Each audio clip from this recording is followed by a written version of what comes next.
the President of the United States. It's interesting the way that President Joe Biden featured China in his speech. He said the U.S. is now in competition with China to win the 21st century. What kind of message do you think he's trying to send out to the world? I think the clear message that sent out to the world is that the United States now officially recognize that China is the main competitor of the U.S., meaning that it raises the status of China equal to the U.S. I think this is the first time that any president of the United States has said something like this, which is quite different from before. I mean, before we know that, China was there, but still China is referred to as a third country, not the second country. But according to Joe Biden, it seems that now the world have two camps, whether it's a China camp or the U.S. camp. President Joe Biden emphasized the same message that he spoke before, that geopolitics of the 21st century, China is the biggest challenge. It is the same message, isn't it? Yes, it is the same message, but the status of the player is different. Okay, everybody knows that China is good in terms of economy, and the economy of China is rising. Nobody denying that. But the role of China as a major power, controlling half of the world and promoting the political systems that China believes that, look at democracy, look at America, democracy. They cannot do anything. They cannot even take care of the pandemic. And look at democracy. They have a hated country. They have a kind of racism in the country. So all bad things that can be shown to the communist world that democracy is not that great. And it seems that China tried to do that and have succeed in doing that, because now China have already succeed in controlling the coronavirus. And if you look at the economy, the Chinese economy now is already recovered, and the U.S. is becoming to recover after China.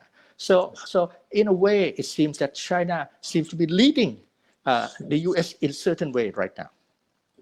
I think President Biden has made it clear that he will not allow China to overtake the U.S. So what kind of strategy do you foresee the U.S. will adopt to contain China in the next 4 years? And it would be difficult. I can say it would be difficult because, as I said before, now domestic politics in the U.S. is very, very divided, and the policy of containing China should be the kind of bipartisan policy that either the Democrat or the Republican becoming the administration should carry on with the same policy. But it seems that, to me, that is not what it is right now. It seems to me that there's still a lot of barrier between the Democrat and Republican, even though in the domestic thing that reflects into the internet, into the foreign policy. And we cannot deny that President Donald Trump is not going anywhere. He's still around, and he's going to be very influential in terms of getting the Congress people that's something like that's behind him, to come in, and even in 4 years' time, we don't know that he himself will run again because he's still entitled to run, or he will have somebody who have the same kind of thinking like him, be supported by him to come. So what is going to be the future of the free world if America is back right now and everybody welcome America is back, and then for the next 4 years, America become like it was before in the Trump time. For this region, President Joe Biden emphasized that he will have to maintain military presence in Indo-Pacific region. So what we are going to see the development of foreign policy in the U.S. in this region? I think this is the one thing that we can say is a bipartisan policy, meaning that to maintain the U.S. military presence in the Indo-Pacific, which is regarded as a major interest of the U.S. And I think this will be continued, whether it will be Joe Biden or will be any other president.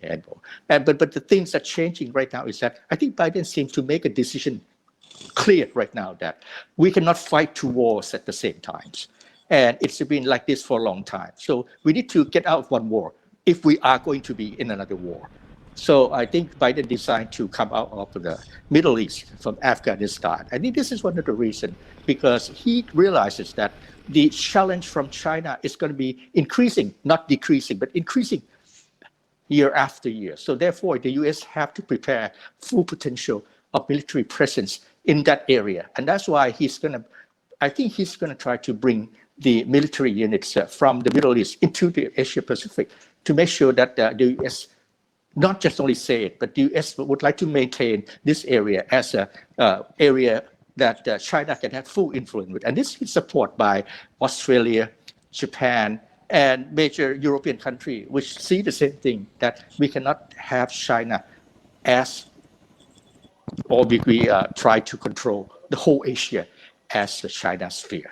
And this is something that I think it has to do with every country, every Asian country, even Southeast Asian country, and as well as Thailand, to look into the future, not yet in the near future, and to see how are we going to deal with this, because we have been able to escape the kind of competition between China and the US for a certain time. But in the future, it's going to be more difficult because we are going to be asked to take side more clearly.